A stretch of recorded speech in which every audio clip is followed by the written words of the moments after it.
এই বুইড়া, তুই এখনো যাস না? তুই না সকালে আমার সামনে বের হয়ে গেলি, আবার কোথা থেকে আসছস? হ্যাঁ, তার মানে আমাদের সব কথা তুই শুনে ফেলছিস, সব কিছু দেখে ফেলছিস। বৌমা বিশ্বাস করো, আমি না এই তোমাদের কোনো কিছু দেখিও নাই, শুনিও নাই। মিথ্যা কথা বলতেছস না? না বৌমা তুই বিশ্বাস। মিথ্যা কথা বলতেছস। পুরুষ হবে তো জল যত নাটক করে লাভ না, ওরে ধরো চাল চাল ওরে শেষ করো, এত ঝামেলা ভালো লাগছে না। বৌমা বৌমা বিশ্বাস করো বৌমা, বৌমা বৌমা।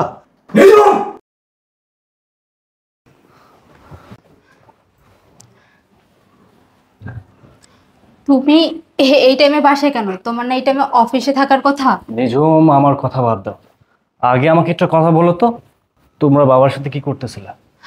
আরে বাবার সাথে তো আমরা একটা গেম খেলতেছিলাম, তাই না বাবা বলেন? চুপ, একদম চুপ। তুমি কি ভাবছো আমি কিচ্ছু জানি না?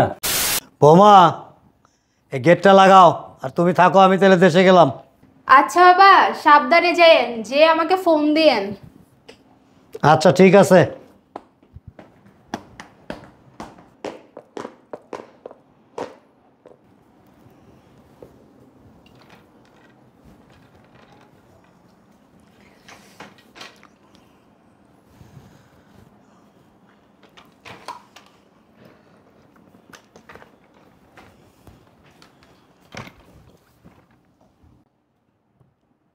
আপরটা মনে হয় বিদায় হইছে, দেখি তো। যাই হোক, ভালোই হইছে, আপরটা বিদায় হইছে। একটা কাজ করি, আমি আমার বেবির ফোন দিই। Hello baby. হ্যাঁ হ্যালো, কোথায় আছো তুমি? এই 13 নম্বর সেক্টরে। তুমি তো আমার বাসার আশেপাশেই আছো। হ্যাঁ। আমার বাসায় চলে আসো জলদি। তোমার বাড়ি যাওয়া যাবে না, ওই যে বুইড়াটা আছে, বুইড়াটাকে তো দেখলে ঝামেলা আছে। আরে আমার শ্বশুর তো নাই, উনি হচ্ছে গ্রামের বাড়িতে চলে গেছে, আপরটা বিদায় হয়ে গেছে। কি বলো, কখন গেছে বুইড়ায়? এই যে কিছুক্ষণ আগে গেছে। আর রাখো, আমি আসতেছি, ফোনটা কাটো, আমি রানিং আসতেছি দৌড়ে। তাড়াতাড়ি আসো। আচ্ছা রাখো রাখো রাখো, আসতেছি আমি। আচ্ছা ওকে, ভালোই হয়েছে, আসুক।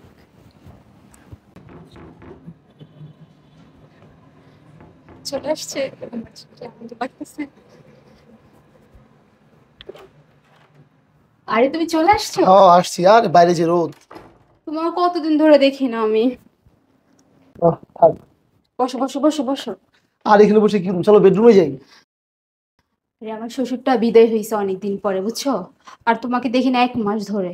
আমিও কি 1 মাস ধরে তোমার প্রচুর মিস করি। চলো বেডরুমে চলো। আসো।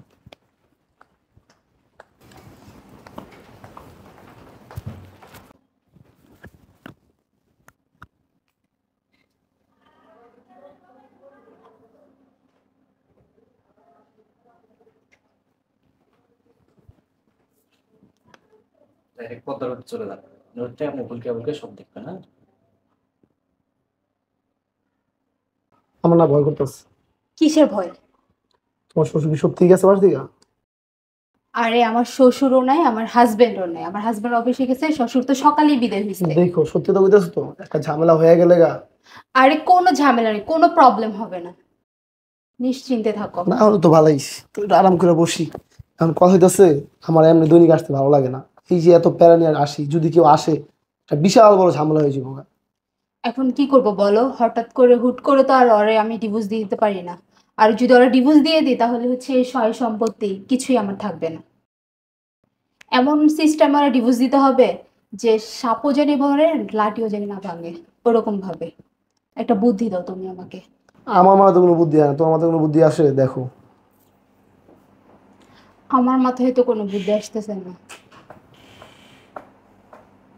আচ্ছা, দুনিয়াতে কি এমন কোন ওষুধ নাই যে ওষুধ খাওয়াইলে আমার হাজবেন্ড পাগল হয়ে মারা যাবে? আমার বন্ধু আছে একটা এমবিবিএস, ওর কাছে জিগেলে অবশ্যই কিছু পাওয়া যাবে। এমন কোনো ওষুধ থাকলে তুমি আমাকে চালু ব্যবস্থা করে দাও। আচ্ছা আমি ওর সাথে কথা বলি। আমার ছেলেকে মারার প্ল্যান করতেছে না? আচ্ছা ঠিক আছে, টাইম নষ্ট করে লাভ নেই। আচ্ছা নাকি তোর হোয়াটসঅ্যাপে একটা ভিডিও দিছি আমি, ভিডিওটা তুই দেখ, আর ইমার্জেন্সি বাসায় চলে আয় এক্ষণ। ঠিক আছে, সময় নাই কিন্তু বেশি। আচ্ছা ঠিক আছে, রাখি আমি। হ্যাঁ বৌমা। তুমি যে বললা বাসায় কেউ না, তোমার শ্বশুর চলে গেছে গ্রামে, তোমার জামাই গেছে অফিসে, পুরো বাসা ফাঁকা, তাই উনি কোথা থেকে আসলো? ও তো সব শুনছে, সব দেখে ফেলছে। এখন কি একটা ঝামেলার ভিতরে পড়ছি, কি করা যায় চালু করো, কি করবো? কি আর করবো, একটাই উপায় আছে, ওনাকে এখনই দুনিয়া থেকে বিদায় করে দিতে হবে, ধরো, না হলে আমরা বড় ঝামেলায় পড়ে চলো যাবো। ধরো না। এই বুইরা, তুই এখনো যাস না? তুই না সকালে আমার সামনে বের হয়ে গেলি, আবার কোথা থেকে আসছস? হ্যাঁ, তার মানে আমাদের সব কথা তুই শুনে ফেলছিস, সব কিছু দেখে ফেলছিস। বৌমা বিশ্বাস করো, আমি না এই তোমাদের কোনো কিছু দেখিও নাই, শুনিও নাই। মিথ্যা কথা বলতেছস না? না বৌমা তুই বিশ্বাস। মিথ্যা কথা বলতেছস। পুরুষ হবে তো জল যত নাটক করে লাভ না, ওরা ধরো চালু চলো, ওরা শেষ করো। এত ঝামেলা ভালো লাগছে না। বৌমা, বৌমা বিশ্বাস করো বৌমা, বৌমা, বৌমা।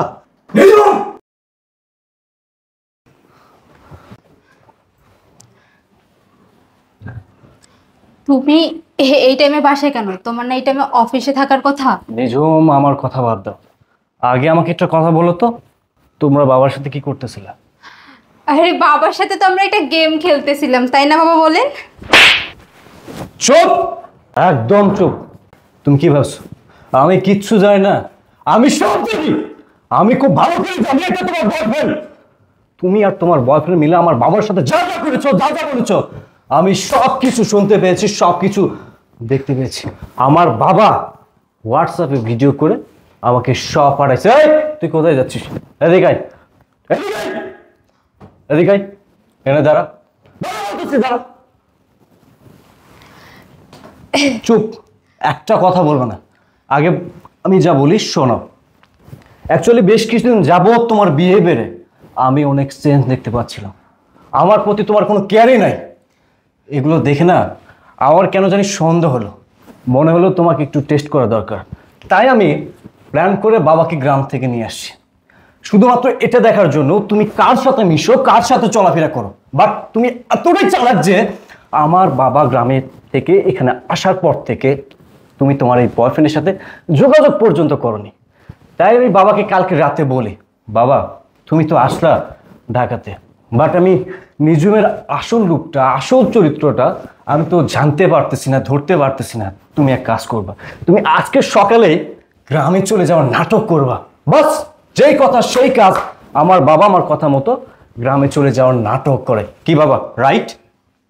বাস তুমি মনে করছো আমার বাবা গ্রামে চলে গেছে, এটা ভেবে তুমি কি করলা, তোমার এই বয়ফ্রেন্ডকে আমার বাসায় নিয়ে আসছো। আমার রাইট? তুমি যা ভাবতেছো সব ভুল। লজ্জা করতেছে না? এই, লজ্জা করতেছে না? আমি ভুল ভাবতেছি, আমি ভুল ভাবতেছি। এই, এগুলো কি, এগুলো কি বল, এগুলো কি? সি সি, আমার ভাবতে অবাক লাগতেছে, যে মানুষটাকে এত ভালোবাসছি, যে মানুষটাকে এত বিশ্বাস করছে, সেই মানুষটা কিনা আমার অগোচর, আমার পিছে অন্য একটা ছেলের সাথে রঙ্গলীলা রাসলীলা করে গেছে দিনের পর দিন। এটা কি জালসা ঘর, যা ইচ্ছা তাই করে যাবা? সি সি সি, আমি ভাবতে পারতেছি না, ভাবতে পারতেছি না আমি এতদিন কার সাথে সংসার করছি। এই মানুষটার জন্য কিনা আমি দিনের পর দিন পরিশ্রম করতেছি, আমি ডিপিএস খুলছি, ব্যাংক অ্যাকাউন্ট খুলছি, ইন্স্যুরেন্স করে রাখছি, যেন আজ বলতে কাল আমার কিছু হয়ে গেলে আমার ভালোবাসার মানুষ, আমার ভালোবাসার স্ত্রী পথে নামতে না হয়, মানুষের দাঁড়িয়ে দাঁড়িয়ে ভিক্ষা না করতে হয়। এই সব কিছু দেখার জন্য আমি কি বসেছিলাম? আমি কি বসেছিলাম? অনেক হয়েছে, অনেক হয়েছে। এত কিছু নিজের চোখের সামনে দেখার পর তোমার মতো জঘন্য নারীর সাথে সংসার তো দূরের কথা, আমি আর তোমার এই চেহারাটাও দেখতে চাই না। আর এই ছেলে, তোকে বলতেছি, তোর এখানে কোনো দোষ নাই। যেখানে আমার স্ত্রী থেকে তোর কাছে গেছে, আমি তো তোকে কিছু বলতে পারি না। আগে একটা মানুষকে সুযোগ দিতে হয়। আমার স্ত্রী তোকে সেই সুযোগটা দিছে, দ্যাটস ওয়াই তুই তার সাথে এই রিলেশনে গেছিস। তবে আমি চাইলে তোদেরকে আইনের হাতে তুলে দিতে পারতাম, কিন্তু আমি সেটা করবো না, কারণ আমার একটা রেপুটেশন আছে।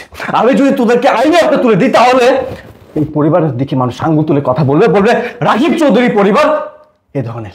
অনেক হয়েছে, যা যা, আমার বাসা থেকে বের হয়ে যা, যা। শোনো তুমি আমার কথা। বাস, কোনো কথা বলবি না। আমি ঠান্ডা মাথার মানুষ, তাই এখন পর্যন্ত কোনো কিচ্ছু বলিনি। আমার মাথা গরম হওয়ার আগে আর এখানে এর থেকে বেশি সেনকেট হওয়ার আগে যা, গেট আউট, গেট আউট। কাজটা ভালো করো।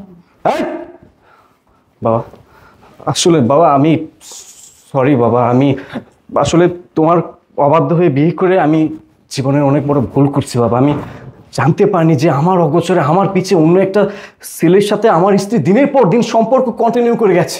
বাবা, আল্লাহ যা করে মঙ্গলের জন্য। থাক বাবা, খারাপ করিস না। আল্লাহ যা করে বান্দার মঙ্গলের জন্যই করে, সব টেনশন করিস না, সব ঠিক হয়ে যাবে।